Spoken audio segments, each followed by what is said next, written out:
Doctor Anil, मैं आपके पास आने वाला हूँ।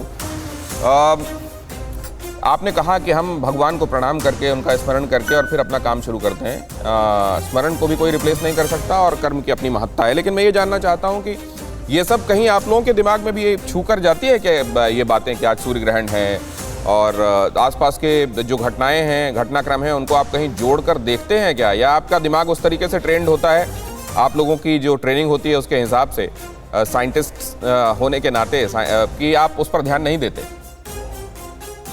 बहुत ही अच्छा सवाल पूछा आपने दिनेश जी। पहले एक बात तो मैं आपसे बात करना चाहूंगा, जो आपने बोला कि दिल के ऊपर दिमाग होता है। फिजिकली दिल के ऊपर दिमाग होता है।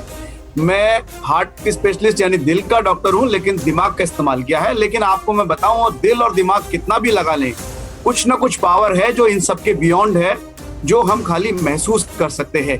उसको आप चाहे E=mc² बोल लें, चाहे आप उसको अल्लाह बोल लें, भगवान बोल लें, गॉड बोल लें, सम पावर इज देयर जिसने इस सृष्टि का निर्माण किया है।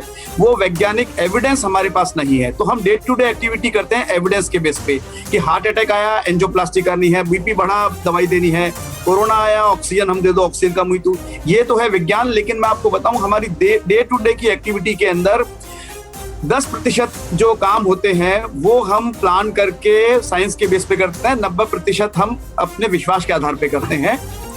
यानी 10% चीजें होती हैं वो प्रेडिक्टेबल होती हैं, 90% अनप्रेडिक्टेबल होती हैं। इसलिए हमें मजबूरन कुछ ना कुछ अंदर से एहसास होता है कि हम बहुत अच्छा करें, पढ़ाई करें, मेहनत करें, अच्छा काम करें, तो अपने कर्म को ना छोड़ें।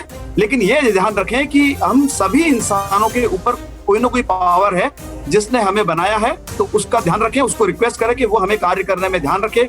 सूर्य ग्रहण का इफेक्ट होता है कि नहीं होता मुझे नहीं मालूम, साइंटिफिक एविडेंस नहीं है। लेकिन अगर ये खबर कि ये सूर्य ग्रहण से कोरोना हट जाएगा तो अच्छी खबर है, प्लेसिबो थेरेपी है, मैं खुश होऊंगा।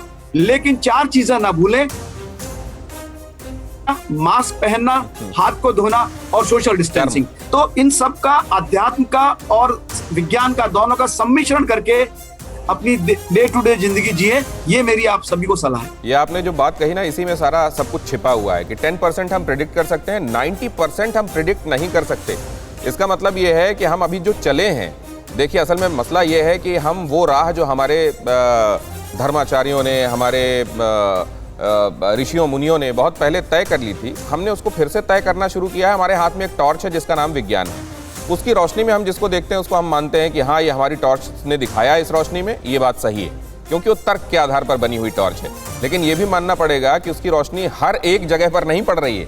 कई जगह ऐसी भी हैं जहाँ उसकी रोशनी पड़नी बाकी है और वो कालांतर में हो सकता है सामने आए।